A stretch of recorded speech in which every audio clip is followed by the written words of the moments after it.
जय माता दी दोस्तों। जैसा कि आप सभी जानते ही हैं कि नवरात्रि में हर कोई कन्या पूजन ज़रूर करता है।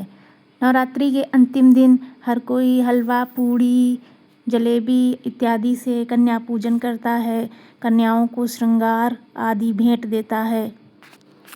इसी दौरान कुछ छोटी छोटी गलतियां हैं जो हमसे हो जाती हैं, जो कि हम जानते नहीं हैं। जिन गलतियों के बारे में जाने अनजाने में हमसे वो गलतियां हो जाती हैं। आज हम जानेंगे कि कन्या पूजन के दौरान हमसे क्या क्या गलतियां हो जाती हैं और कौन सी गलतियां नहीं करनी चाहिए, जिससे कि हमारे व्रत पे गलत प्रभाव पड़ता है। 9 दिन तक हम उपवास पूजा अर्चना करते हैं माता की, और उसके बाद कन्या पूजन करते हैं। तो कन्या पूजन करते वक्त हर तरह की सावधानी रखनी चाहिए।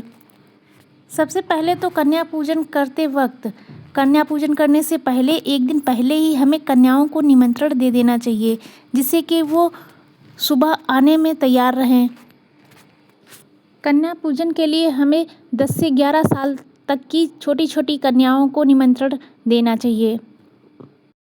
ऐसा मानते हैं कि छोटी छोटी कन्याओं में माता का रूप होता है और उनकी पूजा अर्चना करके हम अपनी खुशियों का भंडार भर सकते हैं। घर के मुख्य प्रवेश द्वार पर ही कन्याओं की चरण धुलें और उनका आशीर्वाद लें। उसके बाद ही कन्याओं को प्रवेश दें और यथा स्थान पर बिठाकर माताओं का साज श्रृंगार करें, उन्हें लाल चुनरी भेंट में दें, उनका तिलक करें तथा फूल मालाएं उनको अर्पित करें। माता रानी के लिए जो चढ़ावे के लिए फूल हम लाते हैं, उन फूलों को लाकर धुलना नहीं चाहिए। धुलने से उनकी खुशबू कम हो जाती है, इसलिए माता रानी को बिना धुले हुए पुष्प ही समर्पित करें।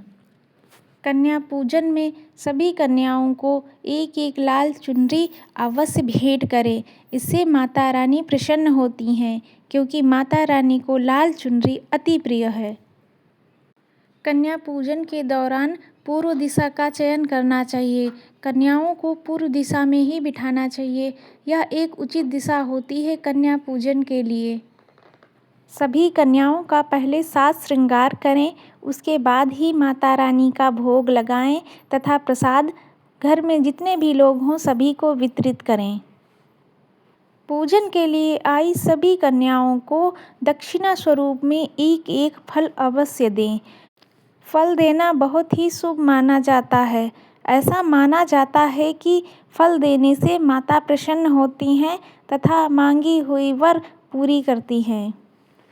कन्या पूजन और दक्षिणा की विधि पूरी होने के बाद सभी कन्याओं की चरण स्पर्श कर उनसे आशीर्वाद लें और माता रानी से प्रार्थना करें कि माता रानी अपनी कृपा उन पर सदैव बनाए रखें।